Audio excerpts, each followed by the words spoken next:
Bismillahirrahmanirrahim. Assalamualaikum warahmatullahi wabarakatuh.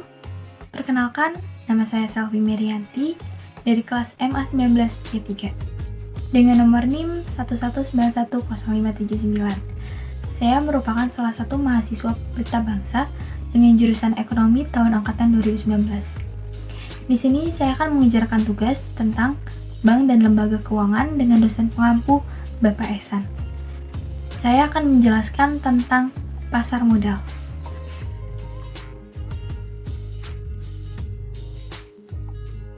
Pasar modal dalam artian sempit adalah suatu tempat dalam pengertian fisik yang terorganisasi, tempat-tempat efek di pandangan yang disebut bursa efek. Menurut Undang-Undang Pasar Modal Nomor 8 Tahun 1995 tentang pasar modal didefinisikan adalah sebagai kegiatan bersangkutan dengan penawaran umum dan perdagangan efek perusahaan publik yang berkaitan dengan efek yang diterbitkannya, serta lembaga dan profesi yang berkaitan dengan efek. Pasar modal memiliki peranan yang sangat penting terhadap perekonomian suatu negara, karena pasar modal menjalankan dua fungsi. Yang pertama yaitu fungsi ekonomi dan yang kedua yaitu fungsi keuangan. Dalam fungsi ekonomi, pasar modal menyediakan fasilitas untuk mempertemukan dua kepentingan, yaitu pihak yang memiliki kelebihan dana atau biasa disebut investor dan pihak yang memerlukan dana yang biasa disebut emiten. Dengan adanya pasar modal, pihak yang memiliki kelebihan dana dapat menginvestasikan dana tersebut dengan harapan memiliki keuntungan,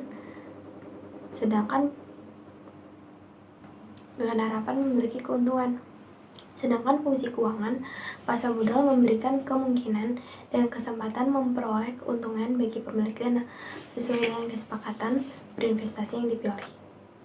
Keberadaan pasar modal Indonesia merupakan salah satu faktor penting dalam pembangunan perekonomian suatu negara, karena secara faktual pasar modal telah menjadi pusat finansial pada dunia ekonomi modern dewasa ini.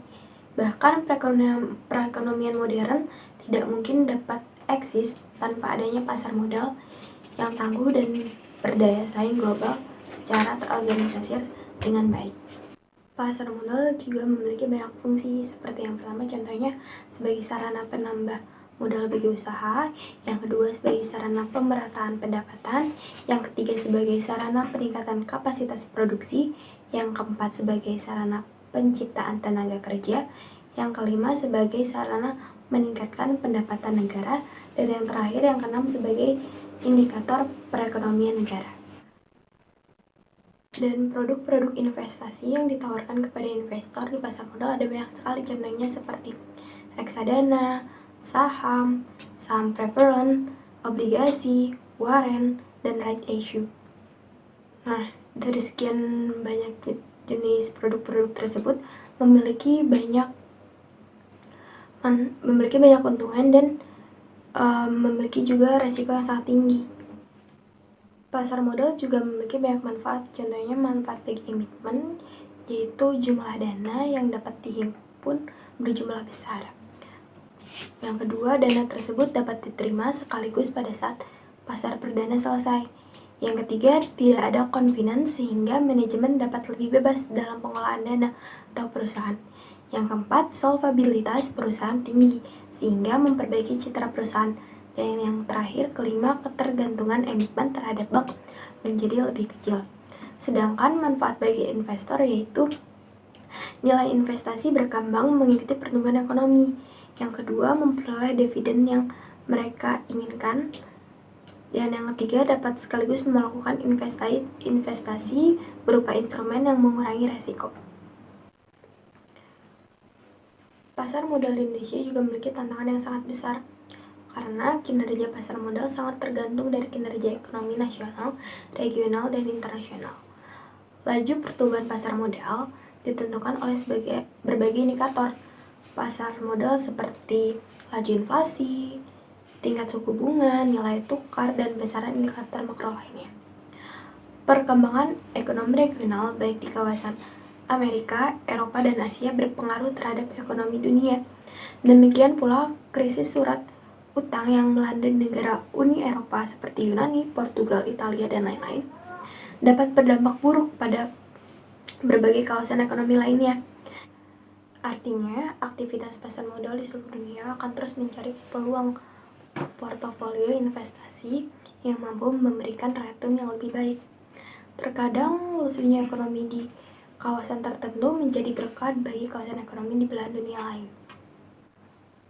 Tantangan pasar modal Indonesia diharapkan dari berbagai tantangan seperti masih minimnya investor domestik, jumlah emiten di Bursa Efek Indonesia yang memiliki kinerja bagus masih relatif sedikit, dan yang ketiga, produk investasi pasar modal masih terbatas.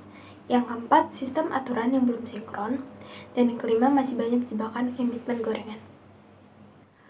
Pasar modal Indonesia dalam perjalanan mengalami beberapa kali guncangan yang hebat.